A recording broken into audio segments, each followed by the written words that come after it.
week 10 in the 2023 NFL season, and today I'm going to be answering your questions on the Pittsburgh Steelers here on Steelers Talk on the weekly mailbag. But before we get into this week's questions, we got a bunch of spicy topics to discuss with you guys. Join the most interactive Steelers YouTube community here on the platform. We do these weekly mailbags. We got weekly live shows and watch parties, getting you guys involved, giving you guys a great outlet to connect with your fellow Yinzers. So if that's something that interests you, consider clicking that subscribe button. And with that, I'll pause and open it up for questions. Starting with Ryan, says, should the Steelers draft a QB in this draft to compete with Kenny next summer? So I think that if you're bringing somebody in to compete with Kenny, I think it's going to be a veteran. I think it's going to be a veteran that you believe in, that you're not going to have to pay too much money to.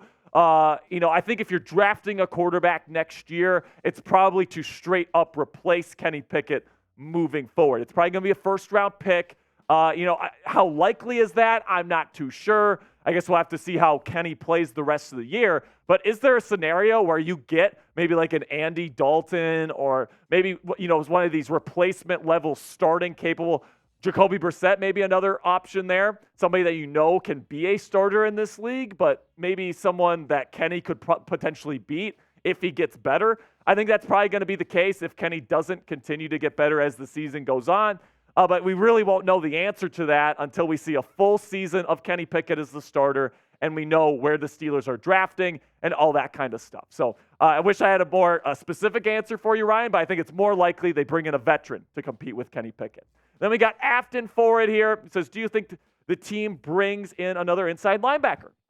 So right now, the Steelers have Landon Roberts. They got Kwan Alexander. They've got Mark Robinson, and they got Mykal Walker, right? Practice squad player. So it's kind of thin at the inside linebacker position, but it's pretty much equally as thin on the free agency market right now. The player that is kind of being speculated to Pittsburgh is Anthony Barr. So maybe that's something that you could do if you feel like you need to add another body. But honestly, I think I feel pretty good with where the Steelers are at. I think Landon Roberts has really played well this year. Kwan Alexander has shown some flashes. Mark Robinson, I trust as a backup in this situation. So, if things start to crumble in weeks to come, maybe you bring in an Anthony Barr. But right now, I think the Steelers are going to stand pat, and they're good to go. Then we got one from First Don Steelers. He says, George Pickens is clearly a volatile personality. Should the Steelers trade him for a haul while they can this offseason? So I think that Mike Tomlin is actually one of the better coaches in the league when it comes to reining in kind of these diva-type receivers. He did it for years with Antonio Brown, for Christ's sakes. Nobody else was able to corral Antonio Brown for more than 2 years, right? So I think that Mike Tomlin being that player's first coach, players will die for this man. They'll run through a brick wall for him. I think George Pickens is going to be the type of guy that really connects himself to Coach T. And overall, I don't think it's a smart idea to trade somebody like George Pickens because these guys don't grow on trees, right, man? You just don't find George Pickenses every single day. And if you do, you either have to pay them a massive contract or you have to spend usually a high first-round draft pick on them. You got him in the second. You got him at a steal. So right now, I think you got to do whatever you can to keep him in your building. If he demands a trade this offseason, that's another thing. But I don't think if you're the Steelers, you're willingly trading away George Pickens at this point. But you tell me what you guys think. Get your opinion down there in the chat. What should the Steelers do with George Pickens moving forward? Type T if you think trade, or type K if you think keep. This is also going to be the pinned comment on today's show. So YouTube's going to throw you an ad break here. Just a couple of seconds. When that happens, take advantage of that time by answering today's pinned question. Then we got one from my man Ashton G. And he says, Fitzpatrick, Highsmith, Watts, Hayward, Neal, Porter Jr., KZ, just nasty. I mean, that is kind of nasty, man. I mean, listing a lot of good players right there. Absolutely. Keanu Neal, I don't know, belongs on the same list as guys like Minkah Fitzpatrick and Highsmith and Armand Watts, probably not either. But, overall, good list, my friend. Then we got one from Steelers Dad, Steelers Talk Gold Club member here. Says, can Omar Khan make an executive decision and fire and replace Canada? I'm sure he can. I'm sure he has the ability to do that. But I really think that he trusts Coach Tomlin's, judgment when it comes to these sorts of things. I mean, I think at the end of the year, Matt Canada's contract is up. If this offense doesn't get significantly better, if they're not a top 10 offense for the rest of this season moving forward, I think he's gone regardless. And I think Mike Tomlin would actually probably be on board with that. Then we get DJ KJ here. Says, what do you think about Bryant signing with the Cowboys? He's talking about Martavis Bryant, former Steelers wide receiver from 2014 through 2018, signing with the Cowboys. I think the Cowboys are desperate. I'm sorry. I think that they're desperate. They don't have a whole lot of wide receiver depth right now. Not sure if Bryant is really a reliable option at this point in his career. It's a practice squad contract, so I guess why not give a big, fast, athletic receiver a shot on your practice squad?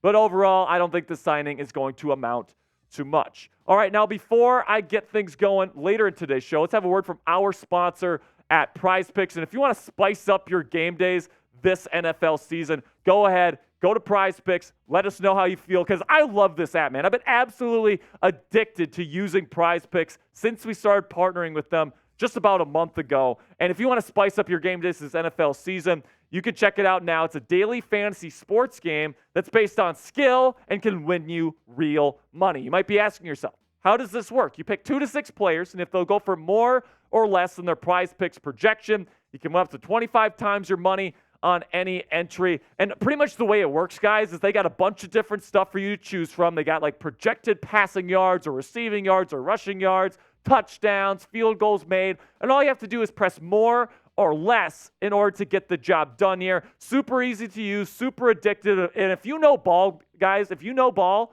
you will make money with this app. I promise you that. Check it out now at prizepick.com/CLNS and use our code CLNS for a deposit match up to $100 today. With Prize Picks, it takes less than 60 seconds to make your picks. So get started right away. Go to prizepicks.com/CLNS and use our code CLNS for a first deposit match up to $100. That's code CLNS at prizepicks.com/CLNS for a deposit match up to $100 today.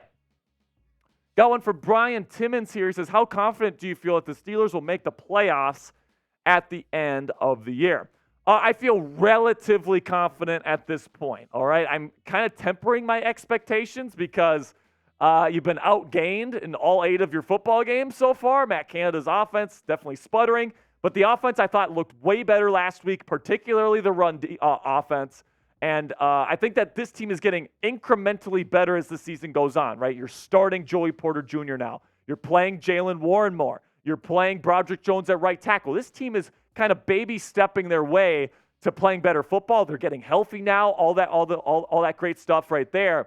And I think by the end of the season, you're going to have to win every single game you're supposed to. You're going to have to beat Green Bay. You're going to have to beat Arizona. You're going to have to win some of these divisional games. But I think when it comes down to it, the Steelers are going to be right there, just like they were last season. And I think with Mike T leading the way, I think this team's got a pretty darn good shot of locking up a wild card spot. All right, now let me know what you guys think down there in the comment section. Will the Steelers make the playoffs here in 2023? Type yes or type no. Let me know what you guys think down there in the comment section. Then we got one from my man, Kermit is my God here. He says, if George were to demand a trade in the future, what do you think we would get in return for him? I think the Steelers would want a first-round pick because at least a second-rounder, right? Second and maybe some change because, you know, he's got the all-world kind of talent, right? The ability, the catches that this guy can make, the routes that this guy can run, the ability after the catch that we've seen this year. Right, this guy's one of the most talented wide receivers in the National Football League right now. But there is also the other side of the coin there where if the Steelers are trading him, that means that he's a volatile personality. That means he's already demanding a trade in the National Football League. So teams are going to definitely be a little bit wary of that. So I think that the most he could, I don't know if you're going to get a first rounder for him, even though he's worth that as a player. So, I mean, this is going to be tough because what would you offer for George Pickens? I mean, it would be probably a second and maybe a third, maybe 2 seconds. I guess we'll have to see on the value there. But in my opinion, George Pickens is worth at least a first-round pick, and Omar Khan probably won't want to let him go for anything less than that. Then we got one from Lane Ewing here. Says, we need to keep Broderick at right tackle rest of the season. Dan Moore has been better these past couple weeks, and Broderick looks amazing on both sides.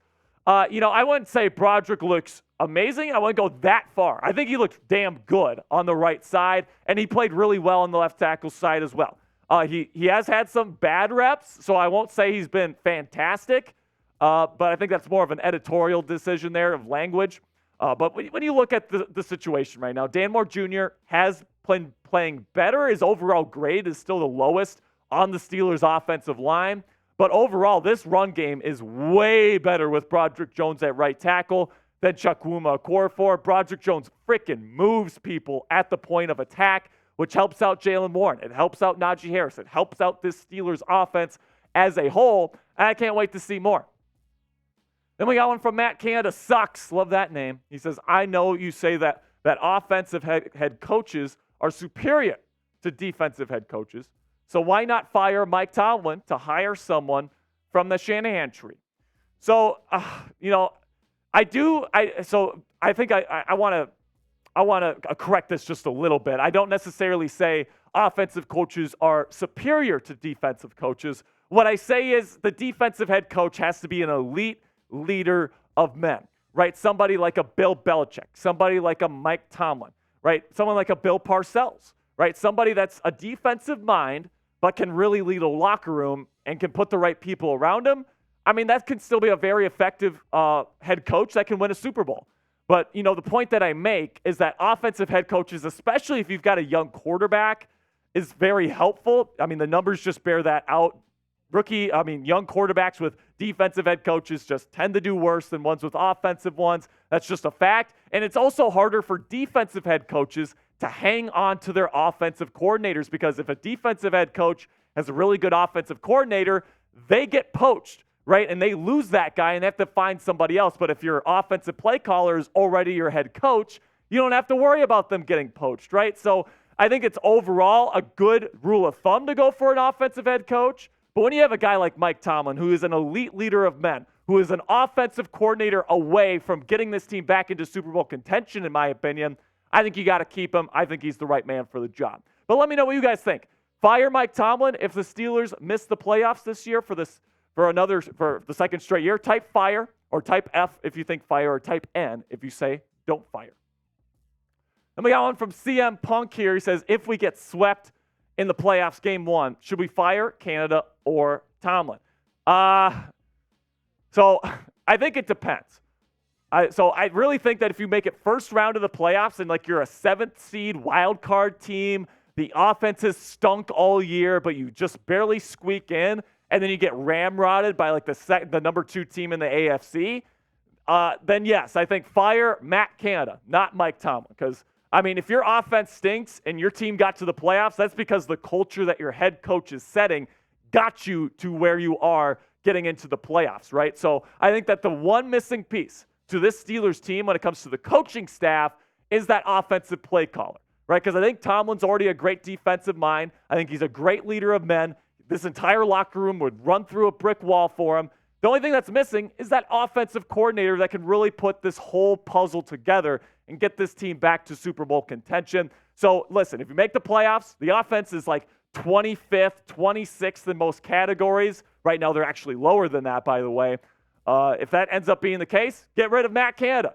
Do it. Get rid of him. He stinks. Then we got one from Pittsburgh Steelers fan 8. It says, do you guys know when Anthony McFarland is coming back? I really like him at kickoff return. It's going to be this week. It sounds like it's going to be this week. They moved him off IR. They replaced Cole Holcomb's spot on the 53-man roster with McFarland. So it's looking like McFarland will be probably back there with those kickoff returns. So that's good news for you.